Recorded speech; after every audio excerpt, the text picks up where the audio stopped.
Cosmopoly. Cosmopoly. Cosmopoly. Cosmopoly. Cosmopoly. Cosmopoly. Cosmopoly. Cosmopoly.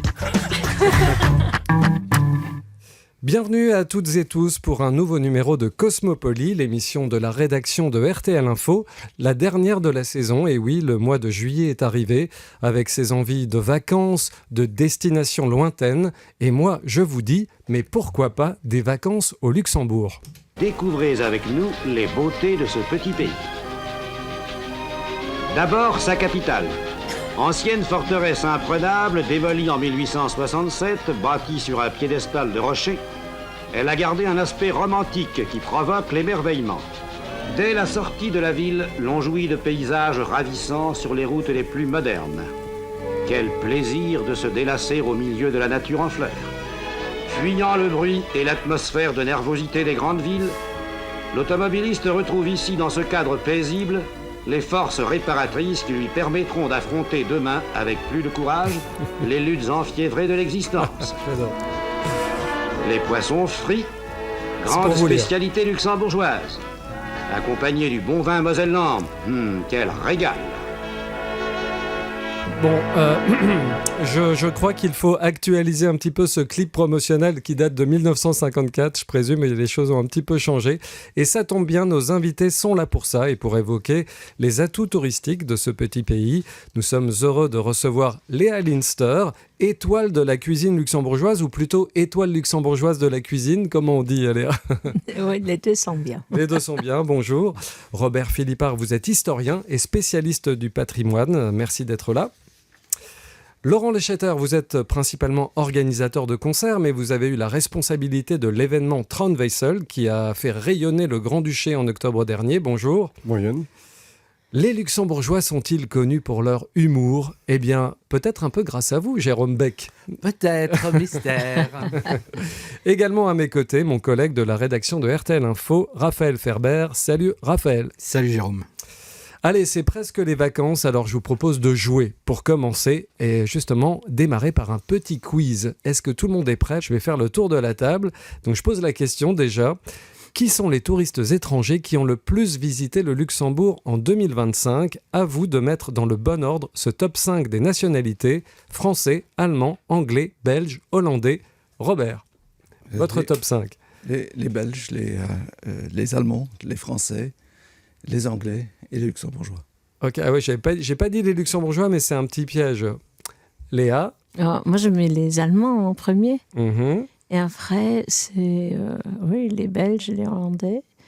Et, Il restait français-anglais. Oui, il reste les Français et puis les Anglais. Ok. Laurent ? Moi, je dis les Chinois, clairement. Ils n'étaient pas dans mon top. C'est pas grave.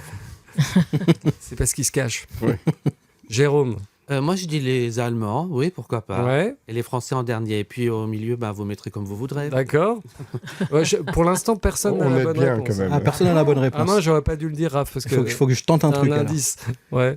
Alors, on va partir sur du néerlandais, allemand, belge, français, anglais. Bah après, Anglais, français. c'est le plus proche. C'est les Hollandais qui ont le plus visité le Luxembourg, suivi des Belges, des Allemands, des Français, des Anglais. Mais vous aviez raison, monsieur Philippard. Les Luxembourgeois s'immiscent, parce que j'ai dit les nationalités étrangères, mais en fait, les Luxembourgeois sont à la 5e place. Donc, il y a un tourisme intérieur qui s'est développé. Alors, ça tombe bien, monsieur Philippard, on va démarrer avec vous. Vous êtes docteur en histoire, mais vous avez d'autres casquettes, notamment celle de site manager de l'UNESCO au ministère de la Culture pour le bien Luxembourg, Vieux Quartier et Fortifications. Vous êtes également coordinateur du patrimoine naturel auprès de ce ministère. Vous avez été l'un des fondateurs de l'organisation Luxembourg for Tourism en 2016. Vous me rectifierez si je me trompe, parce que votre CV est long comme le bras. Alors, vous savez tellement de choses sur le pays qu'il se dit que Stéphane Bern redoute de se trouver à table à côté de vous à un dîner officiel. Il a peur de se prendre la honte. Voilà, vous savez plein de choses sur ce pays. Avec vous, nous allons tenter d'évaluer la richesse du patrimoine luxembourgeois par rapport à la taille du pays et à ses voisins. Petit pays, entouré de grands pays, est-ce que pour autant le Luxembourg est pénalisé par sa taille, en tout cas sur le plan du patrimoine ? Certainement pas, parce que c'est un pays qui a une densité énorme en patrimoine historique d'une part. Le nombre de châteaux est au nombre de 70, avec une densité aussi importante que l'Écosse. Mais il y a aussi le patrimoine actuel, le patrimoine architecturale de la capitale qui réunit tous les grands noms du monde. Il y a architecture.lu, c'est une initiative de l'Ordre des architectes qui fait découvrir toute la créativité contemporaine. Et je ne parle même pas du Moudam qui fête ses 20 ans. Je ne parle même pas des différents 5 itinéraires culturels du Conseil de l'Europe qui nous traversent, ou des 5 inscriptions UNESCO, dont 3 inscriptions régulières et 2 programmes, UNESCO Biosphère et UNESCO Géoparc Melodal, qui sont des programmes qui ouvrent toute une région à découvrir. Et également, la créativité culturelle joue un rôle important par les cabanes qui ont été construites par l'Ordre des architectes avec le ministère de la Culture, ensemble le ministère du Tourisme. Donc c'est un pays à une grande densité également au niveau du patrimoine industriel. Il y a de tout. Et à cela, il faut rajouter absolument la nature. Parce que c'est une nature domestiquée par l'homme, c'est une nature très diverse par sa géologie, c'est une nature protégée par la Convention du paysage européen, c'est une nature mise en valeur par 5000 kilomètres de randonnée, traversée par de grands chemins de randonnée, également cyclables. Je pense à la Fanbahn, je pense à ce réseau cycliste de Londres à Brindisi qui traverse 107 km le Luxembourg, mais également les rendez-vous au jardin qui comptent pour mettre en valeur les parcs et jardins qui font partie de ce patrimoine. Donc on est omniprésent au niveau de la culture, sans parler maintenant des manifestations. On va en parler plus tard. Alors, à vous écouter, on pourrait passer des mois de vacances au Luxembourg, mais toute cette reconnaissance, est-ce que, j'imagine que ce n'est pas arrivé en un claquement de doigts, j'imagine qu'il y a eu un travail de promotion pour être reconnu par l'UNESCO, tout ça. Comment ça s'est fait sur le plan politique et au fil des ans ? Ça se construit, et ce qui est important, ça se construit dès la base, c'est-à-dire l'initiative des gens sur le terrain, qui ont initié une demande de classification de Luxembourg Vieux Quartier et fortification. Respectivement, maintenant, c'est la préparation du dossier pour le musée de l'Ardoise, également en vue d'une éventuelle inscription sur le patrimoine UNESCO. Il y a le Conseil de l'Europe qui réunit, il faut toujours au moins avoir 3 pays qui se réunissent, où il faut trouver toujours une organisation porteuse de ces projets. Et ça est important, ça sort de la population qui en a conscience. Est-ce qu'il y a encore des choses qui, à votre sens, sont méconnues, aussi bien au-delà des frontières que même dans le Luxembourg, au sein du pays ? Est-ce qu'il y a encore des choses sur lesquelles il faut communiquer ? Il y a des choses qui restent inexploitées, ça c'est sûr. Il y a des endroits qui sont peu accessibles, ou pas du tout. Et là, je souligne que le ministère de la Culture, ensemble avec le musée de Reichlen, a développé une visite virtuelle des casemates du Saint-Esprit qui sont inaccessibles au public, de façon que tout le monde, gratuitement, à toute heure, puisse visiter les plus petits recoins de ce site, avec des pop-up qui montrent alors des vieux canons ou d'autres fusils qui sont exposés au musée. Donc rendre accessible l'inaccessible est une belle chose, un peu comme dans le sens de la Louga l'année passée. D'accord. Alors il y a encore un petit peu de travail, c'est bien. Il y a encore des choses à faire découvrir. Je vous propose de faire une petite pause afin de savoir si le Luxembourg est attractif sur le plan touristique. Eh bien, on est allé chez des voisins proches du côté de Metz, en France. On s'est baladé dans les rues et on a demandé aux résidents si le Grand-Duché faisait partie de leur destination de prédilection. Alors c'est vrai que Metz, c'est une ville depuis laquelle on a plutôt l'habitude de venir chercher de l'argent, plutôt que de venir en dépenser, ou alors en dépenser dans l'unique but de faire des économies. Mais les idées reçues sont parfois bonnes à déconstruire. On écoute. Luxembourg, on y pense plus, on va faire son plein d'essence, on va acheter de l'alcool, on va acheter ses cigarettes, mais c'est vrai qu'on se dit pas, tiens, je vais rester plusieurs jours pour faire du tourisme et passer des vacances. À part aller à la station essence et acheter mes cigarettes et l'alcool, c'est tout ce que je fais. Il y a la ville de Luxembourg qui est très jolie, mais sinon c'est vrai qu'on connaît pas plus, on connaît beaucoup Metz, mais Luxembourg, je sais qu'il y a un château aussi au Luxembourg qui est sympa. Je sais qu'il y a la petite Suisse luxembourgeoise, moi je connais cela, donc j'ai eu l'occasion d'y aller, c'est magnifique, on se croirait vraiment un petit peu à la montagne. La petite Suisse luxembourgeoise, on aime beaucoup. Et puis on fait beaucoup de vélo. Donc on va souvent faire du vélo au Luxembourg, effectivement. Ouais. On va de temps en temps aussi à un festival qui s'appelle le Steampunk. Et bon, c'est très très bien organisé, c'est extraordinaire. Et tout est fait pour qu'on puisse se garer facilement. Il y a des bus qui sont accessibles. C'est surtout ce que je trouve intéressant au Luxembourg, c'est que tout est facile. On y va pour les concerts par contre. Au Den Atelier, au Den Atelier, il y a des bons concerts. Il y a les Francopholies aussi bien sûr, à Esch. Je sais que c'est la route beaucoup qui pose problème. Je sais que j'ai entendu pas mal de bouchons, machin, etc. Donc ça refroidit un peu. Je pense surtout qu'il y a trop de gens qui y travaillent pour avoir envie d'y retourner le week-end. Et voilà, c'est pas mon cas. Mais quand je vois leur tête fatiguée au retour, je crois qu'ils n'ont aucune envie d'y retourner quand ils sont pas obligés. C'est un pays qui mérite en tout cas d'être connu. Qu'est-ce que vous diriez par exemple à quelqu'un qui ne connaît pas? Je lui dirais peut-être rien, mais on l'emmènerait. C'est pas mal quand même. Oui, vous me permettez de Bien réagir. Ça montre la nécessité de coopération telle que les projets Interreg sur lesquels on travaille. C'est le cyclotourisme, c'est la mise en valeur du patrimoine, de la mémoire, mais aussi de la géologie, du patrimoine minier, mais également des coopérations telles que les Quattropoles, donc les 4 villes de la grande région qui lancent des programmes touristiques, des programmes culturels. Il y a des choses à faire, mais il ne faut pas oublier qu'un des atouts absolus du Luxembourg et qui ne changera pas si tôt, c'est que nous sommes un bassin assez vert, entouré de régions très très populées, très populées et industrielles, la Ruhr, les régions autour de Bruxelles, la région de Paris, qui sont tous très très très proches, et nous représentons un bassin vert avec une grande offre culturelle. Bon, en tout cas, il y a quand même des gens qui connaissent du côté de Metz. Je ne sais pas s'il y a 20 ans, on aurait eu autant de gens qui nous citent la Petite Suisse ou l'Atelier, par exemple, qui est devenue une salle importante de concerts. N'oubliez pas 2007, Luxembourg, capitale culturelle pour la grande région. Oui, c'est vrai qu'il y a eu l'année 2007, il y avait eu 95 aussi, qui avait eu un rôle assez important. Et H 2022. Alors, le tout Luxembourg rêve d'être invité à manger chez elle.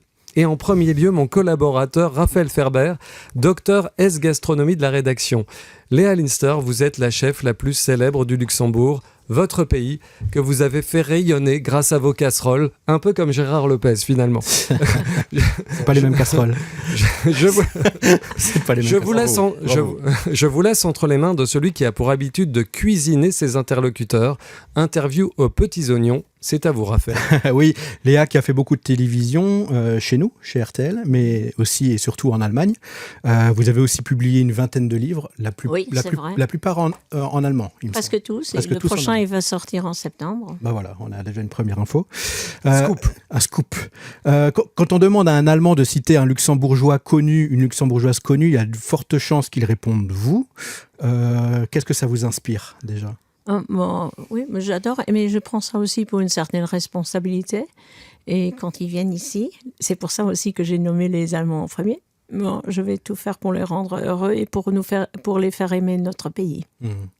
Alors, quand vous avez ouvert votre restaurant à Frisange dans les années 80, est-ce que les gens venaient déjà au Luxembourg véritablement pour bien manger ou est-ce que ça s'est construit après ? On avait aussi une station d'essence. C'est vrai. Non, parce que je les ai entendus. Oui. Alors, on avait la station d'essence, mais on faisait toujours à manger. Donc, on avait café, essence, station d'essence, tabac, alcool, tralala, tout ce qui était demandé. Mais effectivement, on venait chez mes parents déjà pour manger la bonne tartine de jambon.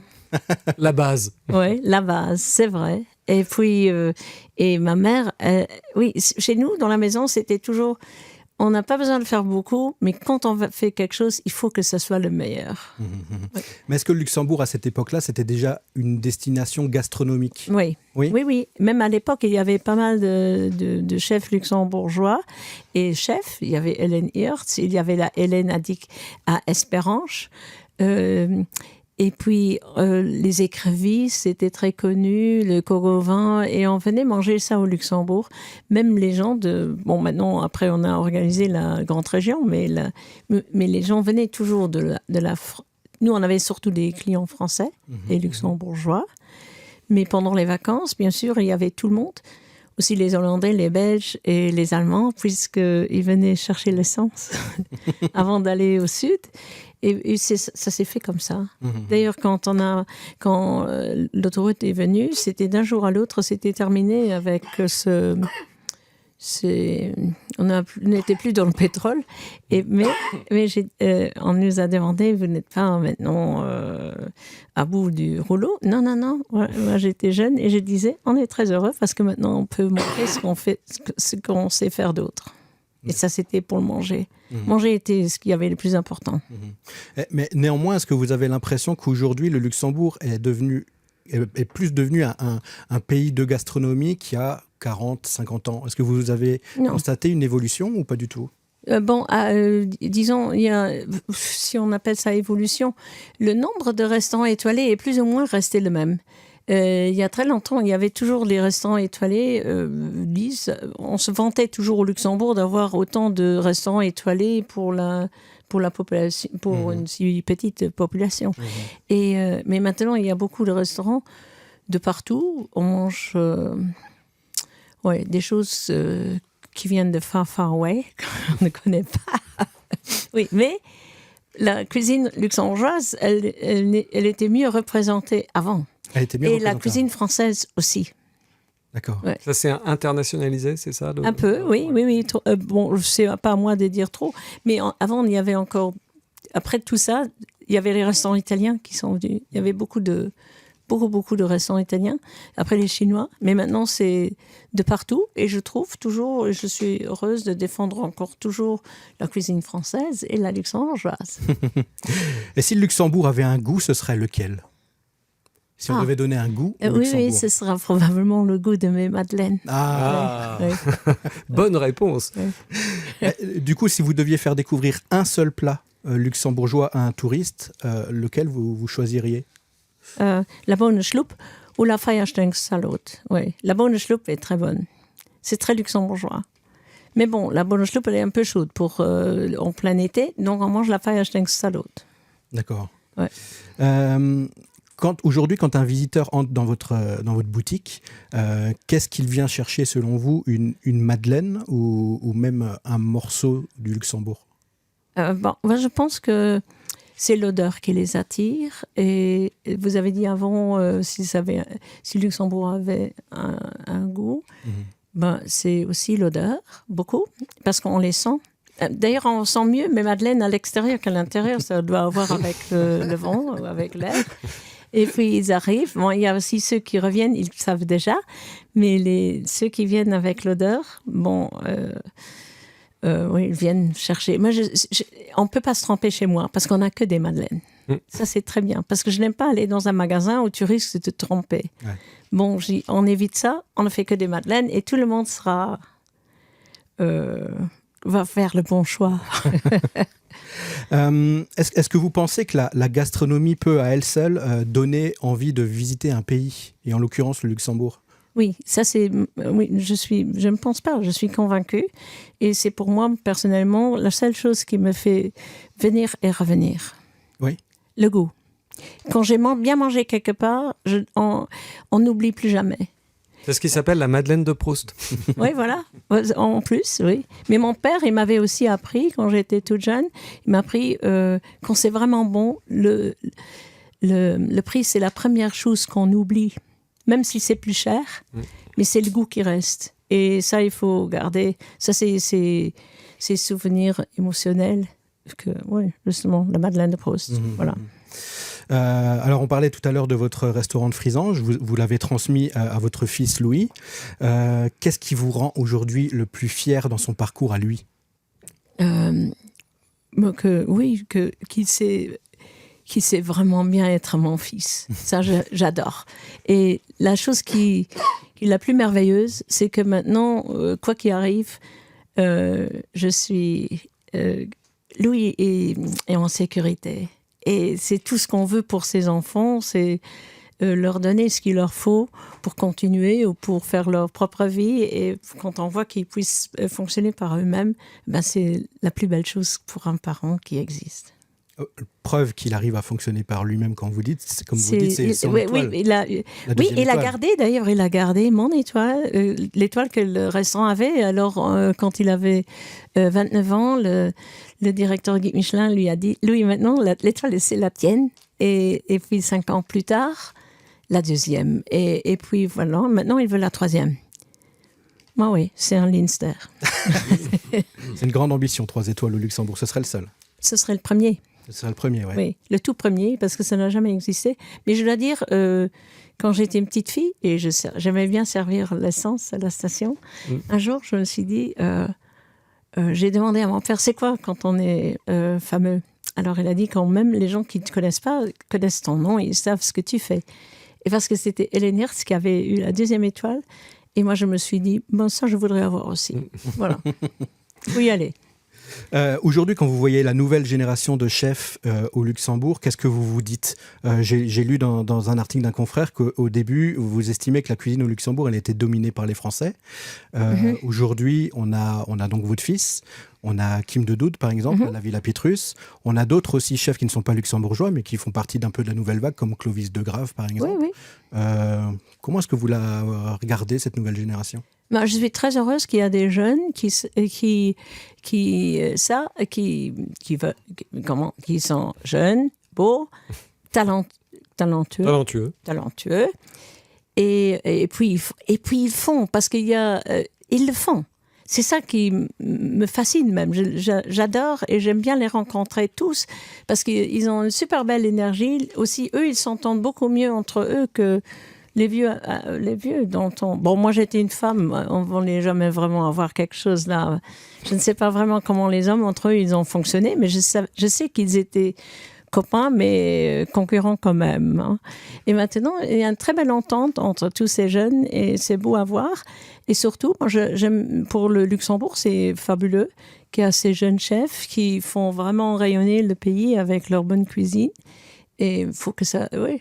En tout cas, ils ont tous mon support. Robert, Laurent, Jérôme, vous êtes férus de gastronomie luxembourgeoise? Vous allez chez Léa de temps en temps? Non, trop cher pour moi, mais... Oui, j'aime bien être cher. J'adore. Parce que j'ai dit à l'époque à ma mère, je vais être cher. Quand je vais avoir le restaurant, je vais être cher.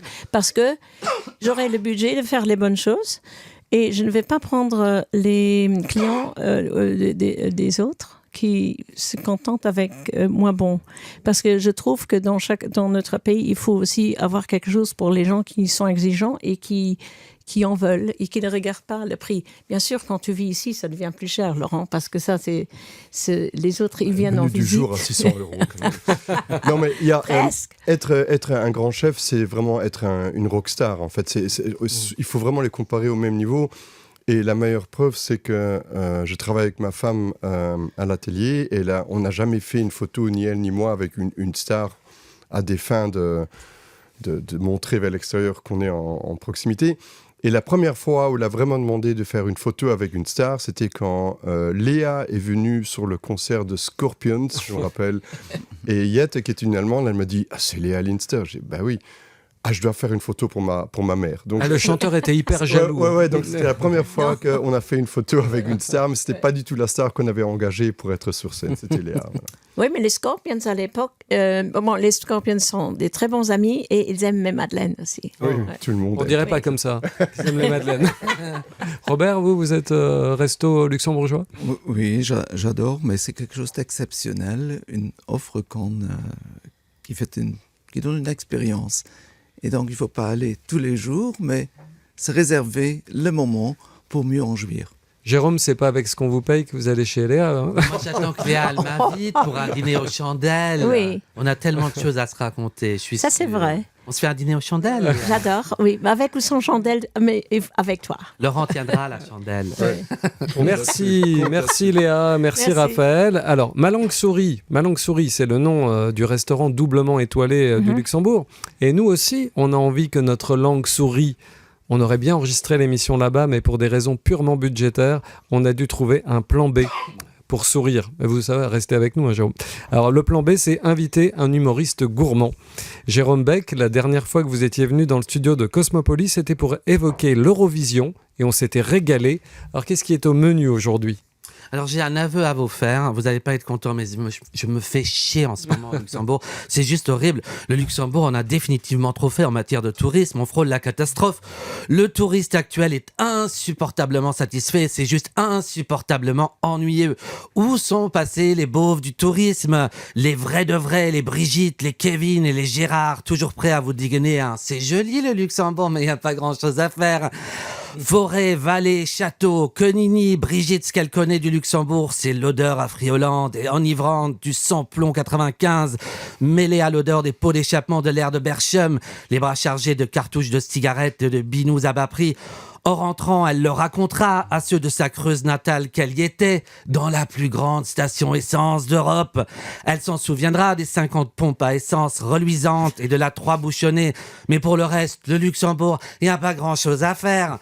Alors oui, parfois, je repense avec tendresse aux champions du tourisme qui commençaient systématiquement chaque phrase par « Ah bah chez nous, c'est pas comme ça. Est-ce que je t'ai demandé ton avis, Brigitte ? Non, alors ta bouche. » Comment ça, on ne peut pas commander de carafe d'eau du robinet gratuite au restaurant au Luxembourg ? Ben oui, Brigitte, au Luxembourg, l'eau est de source, mais visiblement, les gourdes de série. On est au Grand-Duché, on n'est pas une ONG. Et puis, n'oublions pas le fameux... Mais en fait, c'est quoi la gastronomie luxembourgeoise ? Vous mangez allemand ou français ? On mange des brochettes de banquier nappées au carcase du con. Ah tiens, justement, ça fait longtemps que j'ai pas entendu un petit « Au Luxembourg, il y a que des banques. Qu'est-ce que ça peut te foutre, Kevin ? Toi qui as déjà découvert le 10 de chaque mois. » Alors tout fout le camp, je vous le dis, tout. Maintenant les touristes sont informés, curieux, cultivés. Ils ont lu des guides, écouté des podcasts et demandé à ChatGPT un itinéraire de randonnée à travers le Mullertal. À ce rythme-là, je vous le dis, attention, le touriste luxembourgeois qui fait la course au transat à Palma de Mallorca et qui râle parce qu'à Djerbaladous, il n'y a pas de currywurst au buffet all-inclusive, nous foutra bientôt la honte. C'est moi qui vous le dis, car oui, les touristes ont bel et bien changé. Avant, ils ne connaissaient rien au Luxembourg. Maintenant, au moins, ils viennent pour les transports gratuits. C'est magnifique. Sur ce, bonnes vacances à toutes et à tous. Et n'oubliez pas, on est tous le touriste de quelqu'un. Merci. Merci, Jérôme. Ça donne envie de partir en vacances. Avec moi. Bien sûr. Pour aller dans votre sens, sachez que j'ai découvert en décortiquant les statistiques de Luxembourg for Tourism que un des modes de tourisme en hausse, de plus en plus populaire au Luxembourg, c'est le camping. Ça va un petit peu dans le sens de votre chronique, non ? Ou alors oui, j'ai rien certainement. compris peut-être. Alors on a beaucoup parlé des atouts principaux du Luxembourg. Le patrimoine en particulier, la gastronomie, mais une autre forme de tourisme s'est développée ces dernières années et vous y avez grandement contribué, Laurent Lochetter. Je parle du tourisme culturel. Vous êtes organisateur de spectacles et l'un des fondateurs de la salle de concert Den Atelier, formidable aventure entrepreneuriale démarrée au début des années 90 par une bande de copains frustrés par le manque de propositions au Luxembourg. Vous avez également eu la responsabilité de l'organisation du Traunwessel, autre événement qui a fait rayonner... Traunwessel. Oui, ma prononciation laisse à désirer, je sais, j'ai des progrès à faire. Vous le dites mieux que moi. Autre événement qui a fait rayonner le pays, mais parlons musique tout d'abord. On l'a entendu dans le micro-trottoir. On peut découvrir le pays en allant voir un concert désormais. Ah, tout à fait. Moi-même, je voyage énormément pour aller voir des concerts. Une fois par mois, je vais quelque part à l'étranger. Je vais quelquefois très très loin à l'étranger pour voir un concert. Il m'est arrivé d'aller jusqu'au Mexique pour voir un concert. Donc Et donc, c'est la même chose pour le Luxembourg. Enfin, ça s'est retourné avec la création de l'atelier. Donc, avant, nous, on voyageait vers l'étranger. Et maintenant, il y a quand même de plus en plus de monde qui viennent non seulement à l'atelier, mais à Luxexpo, Dieu sait où, à la Rocale, voir des concerts. Parce que le choix est pléthorique pour l'instant. Donc, oui. Alors, pour bien comprendre, est-ce que vous pouvez nous resituer le paysage au moment où vous créez l'atelier ? Qu'est-ce qui se passait ici et que faisaient les gens qui avaient envie de voir des spectacles ?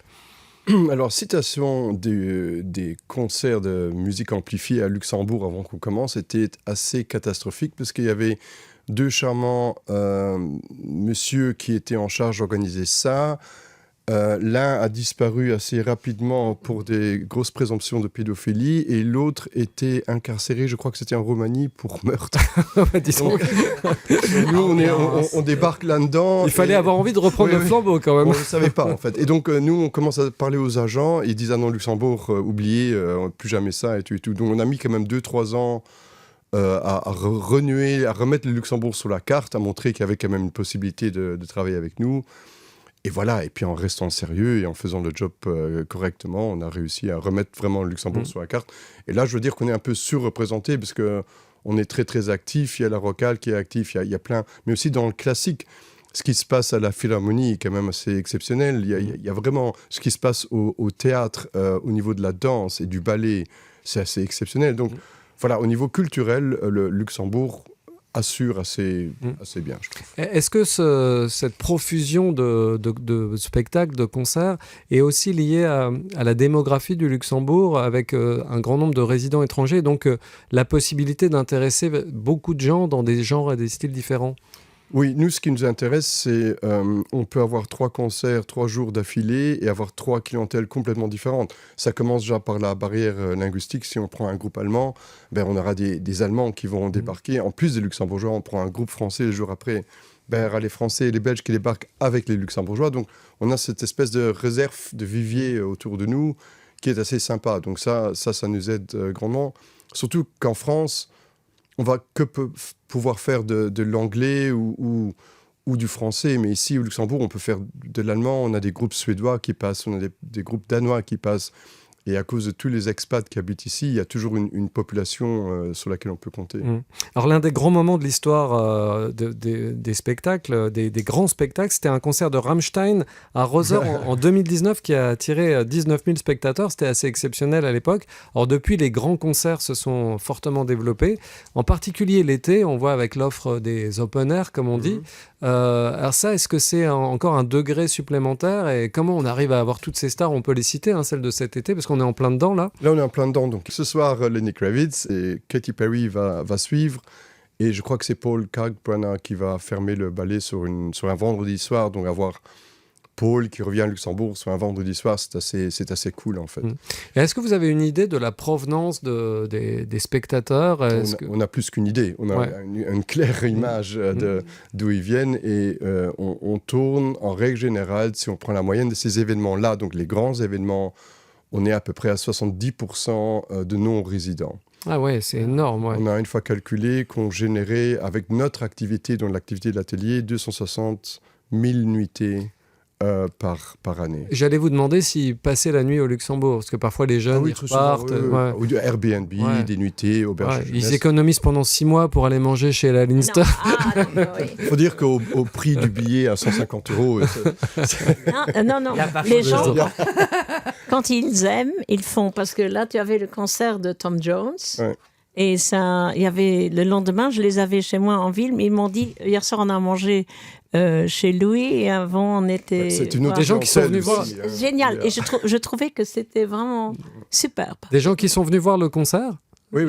Et spécialement, ils ont tout fait ça ensemble. Ils ont pris le concert, Louis. Et ils ont logé au Luxembourg 2 nuits. C'est exactement ça, ce qu'on aime ici au Luxembourg. Il est immonde. Alors, mais c'est vrai que dans le micro-trottoir, je ne sais pas si vous vous souvenez, il y a un jeune qui se dit quand même, c'est cher le Luxembourg, mais peut-être que sur le plan culturel, c'est peut-être pas aussi cher que ça. Il n'a pas osé, mais en fait, finalement... à part finalement le logement dont on sait que c'est le problème principal du pays, sur le reste, il n'y a pas un grand différentiel. Si, on est quand même globalement plus cher que nos pays voisins. Par contre, le nombre et la qualité des événements gratuits qui sont proposés à Luxembourg sont juste incroyables. Il ne faut quand même pas oublier qu'on sort là de Königswiss, du Glacis, de la fête et la Philharmonie. Et tout ça, c'est des événements avec une très très haute qualité. Donc, c'est pas la fête au village avec Tswin Tswin Boum Boum. Et c'est des grosses productions. Il y a quand même One Republic qui joue gratuitement au Luxembourg. Donc, il y a quand même aussi vraiment moyen, et ça, c'est la ville de Luxembourg qui invite, en fait, tout le pays et tous les gens autour. Donc je trouve qu'on a quand même beaucoup d'événements qui sont carrément gratuits, donc ça fait peut-être une bonne moyenne avec les événements qui ne le sont pas, quoi. Alors, on a une idée du nombre de concerts annuels qu'il y a, parce que bon, il y a... Nous, on en fait rien que l'atelier, c'est 150 par an. Je crois qu'on peut doubler ce chiffre si on prend tous les autres plays. C'est presque tous les jours. C'est tous les jours. Alors, j'ose plus le dire maintenant, le Tronwissel. Tronwissel. Ça, quand même, j'aimerais revenir un instant dessus, parce que pour vous, ça a été un moment incroyable, organiser un événement pareil. J'imagine que ça arrive une fois dans une vie. Ça aussi, ça a été, là je m'adresse à tout le monde, ça a été un moyen aussi de faire rayonner le pays. Oui, absolument. Je veux dire que là, on a été vu sur tous les médias qui s'intéressent un peu aux monarchies, donc c'était clairement une carte de visite. D'ailleurs, c'était le but aussi. Le but était de créer un stock d'images qui va pouvoir être utilisé sur des générations à venir, parce que je suppose que dans 50 ans, 100 ans, quand on googlera Grand-Duc Guillaume, on va probablement tomber sur des images et des vidéos du Tronwissel. Vous vous êtes pas mis trop la pression quand vous avez vous avez accepté d'organiser tout ça, parce que vous pouvez peut-être nous resituer un petit peu ce qui s'est passé. Ça a commencé un an à l'avance où la première entrevue a eu lieu. On n'est pas du tout tombé d'accord sur ce qu'il fallait faire. Donc au départ, la demande au départ était de faire un grand concert gratuit pour fêter la chose, et on a dit non parce qu'on trouvait que ce n'était pas assez spécial, qu'on voulait pas faire venir tout le monde en ville et en fait refaire une fête nationale en fait. Et on a vraiment dit qu'il fallait faire autre chose, et donc voilà, peu à peu on a beaucoup discuté, et puis est venue cette idée du tour en fait à travers le pays, donc cette tournée à travers le pays, et puis est venue l'idée des fêtes populaires aux 3 épicentres du pays en fait, pour déjà marquer une décentralisation, c'est qui est déjà le premier acte moderne du nouveau Grand-Duc, c'est de ne plus tout recentrer sur la ville, mais de vraiment décentrer. Et de là, de fil en aiguille, on est parti sur les films, sur les contenus, sur les parrains et les marraines, et voilà, et tout ça a abouti. Pour nous, c'était la première fois où on était engagé dans un contrat à durée déterminée. C'est la première fois où on a un CDD, parce que tout ce qu'on fait, normalement, ça a une longue durée. Et là, on savait que le 5 octobre, on serait au chômage. Et donc, et en fait, c'était bien, parce qu'autrement, intellectuellement, enfin, au niveau de la fatigue, ça n'aurait pas été possible, parce qu'on était quand même... notre équipe, c'était 3400 personnes. Donc qui étaient de loin ou de près involvés dans le projet. On avait des 28 groupes WhatsApp. Et donc c'était très très beau, mais c'était quand même très intense. Très crevant. Ouais. Quel souvenir vous gardez, vous trois, les autres, de ce moment? Je commence par vous, Léa. Ouais, c'était fantastique. Ce que moi j'ai beaucoup aimé, c'est que pour la première fois, on a vu tous les musiciens luxembourgeois et les groupes luxembourgeois vraiment bien présentés.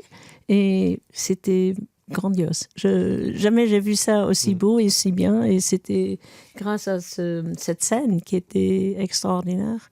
Et puis, il y avait beaucoup de très très bonnes idées là-dedans. Et ça se suivait rapidement. Je sais que le Grand-Duc était le plus heureux et la Grande-Duchesse aussi. Ça, c'est vrai. Ça, c'est vraiment vrai. Ils ont vraiment vécu cette journée. Ouais. C'était magnifique. Ouais. Aussi l'idée avec le tram. Ça c'était, et puis tout le monde aussi, l'idée de laisser défiler tous les Luxembourgeois et tous les clubs, et comme ça, c'était vraiment, j'ai jamais vu le Luxembourg mieux réuni que ce jour-là. Et tout le monde était heureux, malgré le temps, parce que le temps n'était pas si beau que ça, et personne ne se plaignait. Il y a eu des bons moments. C'était un programme extraordinaire, déjà par sa mixité de disciplines, sa mise en scène, et le rassemblement de tout le monde, de tous les âges, de toutes les cultures pratiquement, qui sont réunies à des températures vraiment très, très, très agréables. Il y avait une ambiance folle autour de la place grâce à cette merveilleuse mise en scène et aussi à ce geste de simplicité du Grand-Duc qui a traversé toute la bande jusqu'à se rendre à la scène. C'était des moments très, très, très émouvants, et plus émouvants aussi, surtout que les conditions météorologiques étaient totalement désagréables, mais ça n'empêchait rien. C'était une réussite totale. Mais c'est comme au restaurant, c'est pas le prix qu'on retient quand c'est bien. Jérôme, Moi, je trouvais que c'était vraiment le rendez-vous de la diversité. Et c'était, j'ai beaucoup aimé, comme disait Léa, moi j'appelle ça le ballet des trames. J'ai adoré ce moment parce que, en fait, les Luxembourgeois n'étaient pas que spectateurs, ils étaient acteurs, ils étaient dans l'action. Et ça, je trouve ça formidable. Et ce qui m'a beaucoup marqué aussi, c'est que souvent, au Luxembourg, les gens disent « Ah, mais les trucs de grand-duc, c'est pour les vieux, ça intéresse pas les jeunes, etc. » Et j'étais très, très, très... surpris de voir autant de jeunes qui voulaient voir le grand-duc et la grande-duchesse, alors qu'on ne me dise pas que c'est un truc démodé, etc. Je trouve que c'était vraiment un rendez-vous qui a rassemblé tous les Luxembourgeois. C'était vraiment le rendez-vous de la diversité, moi j'appelle ça. C'était, comme disait monsieur, des vieux, des jeunes, des grands, des petits, enfin de toutes les origines. Et c'est ça ce qui est assez chouette. Et tous étaient au même rang. Oui, c'était une demande très claire de la part du Grand-Duc et de la Grande-Duchesse, parce qu'au départ, quand nous, on leur a vraiment filé l'idée du tram, du pont, de la tournée, on leur a vraiment bazardé un PDF de 4 pages. On dit, voilà, ça c'est le truc que nous, on veut faire. Et là, vraiment, ils nous ont dit, écoutez, c'est ça. C'est ça qu'on va faire. Et moi, j'aime bien faire des warnings at the early stage. Donc, tout au début d'un projet, je dis, attention, parce qu'on va vraiment y aller à fond. Il y aura tout le monde. Il y aura tout ce qui représente le Luxembourg. Des choses qui, pour vous, peut-être ne sont pas vraiment quelque chose que vous traitez au jour le jour. Mais nous, on va y aller sur toute la diversité, justement, et toute la bandbreedte. C'était le nom que j'avais utilisé. Et ils nous ont regardé, ils disent, mais c'est absolument ce qu'on veut. Et c'est eux qui nous ont... Quelquefois, on a eu besoin d'un coup de pouce où on a eu des réticences. Et puis, on a toujours, à un moment donné, on a dit, on a besoin d'un coup de pouce. Et le coup de pouce a eu lieu. Et chaque fois, on a avancé d'un... Parce qu'on a cassé tous les codes et toutes les conventions. Rien que quand on a sorti le logo de cette couronne, y a des gens dans certains ministères qui ont crié au loup. Ils ont dit, mais c'est pas possible, on n'a pas le droit de changer cette couronne. On a changé l'hymne national pour le grand final sur le glacis. Là aussi, on s'est pris un mail comme quoi l'hymne national est protégé par l'article 232 de l'article 22, alinéa 6. Et on l'a simplement fait. Prise de risque payante, un grand bravo. Ouais. Ça a laissé des bons souvenirs à tout le monde. Raphaël est à 2 doigts de prendre la nationalité, je crois, depuis le 30 décembre. Il va falloir que je m'entraîne à le prononcer mieux que vous. Ouais, c'est pas difficile, je crois. Bon, voilà, nous arrivons au terme de cette émission. Merci. On espère que ça aura donné envie à nos auditeurs de visiter le Luxembourg, au cas où vous ne connaissiez que ces stations-service. Avant de nous quitter, un petit tour de table très court pour connaître l'actu de nos invités. Robert, alors déjà peut-être vous, Léa, je sais pas si... c'est quoi, c'est le livre, la prochaine étape, c'est ça, un nouveau livre, si j'ai bien compris l'interview. Oui, et puis... Pas que. Oui, bon, maintenant, comme j'ai la retraite, je peux faire beaucoup de choses.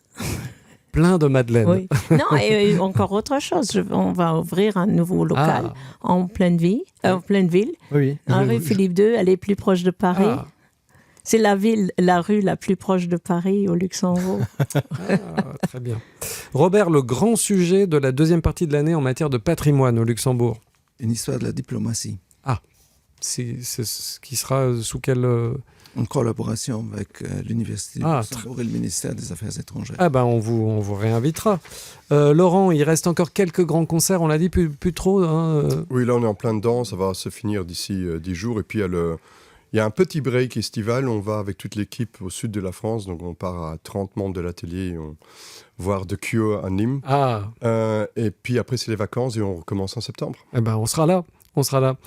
Jérôme, peut-être des dates à annoncer ? Il y aura plein de dates à la rentrée. Je voulais juste préciser une date très importante. Alex Montero, que vous connaissez bien, organise comme tous les ans le Relais du Rire. C'est le 24 octobre. C'est pour la bonne cause, pour la Fondation Concert. Donc vous prenez vos billets. Ça ne va pas dans nos poches, ça va dans la tirelire de la Fondation Concert. Il y aura plein d'humoristes. On va bien rigoler.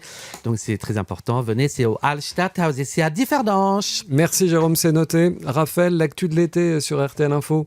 L'actu de l'été, comme d'habitude, des articles en rapport avec la gastronomie au Luxembourg. Un événement qui va arriver juste après l'été, ça va être la cérémonie Goemio, qui aura lieu fin octobre. Enfin, pour moi, c'est juste après l'été parce que je prends mes vacances en septembre. Donc c'est pour ça que Et qui va gagner la Coupe du Monde? Il est super fort en pronostic. Qui va gagner la Coupe du Monde? Si vous voulez faire des paris, profitez-en. Le Portugal. Le Portugal, ça va être compliqué. Trop tard. Les États-Unis. Malgré l'intervention de Donald Trump, ça n'a pas fonctionné. Je vais être un peu chauvin. Moi, ce sera difficile d'arrêter la France. Ça joue pas mal. Ça joue pas mal et c'est quand même l'équipe que tout le monde craint. Donc bon. On n'était pas là pour parler de foot, de toute façon, mais on va suivre la fin de cette Coupe du Monde. Merci à vous tous d'avoir participé à l'émission. Merci à vous de nous avoir écoutés. L'équipe de Cosmopoly et la rédaction de RTL Info vous souhaitent un été formidable. On se retrouve dès la fin du mois d'août pour un Cosmopoly de rentrée. Pendant ce temps-là, nous, on mange les madeleines de Léa Linster. On a de la chance. On se retrouve pour un Cosmopoly de rentrée, crayon taillé et trousse bien rangée. À bientôt. Merci. Cosmopoly. Cosmopoly. Cosmopoly. Cosmopoly. Cosmopoly. Cosmopoly. Cosmopoly. Cosmopoly.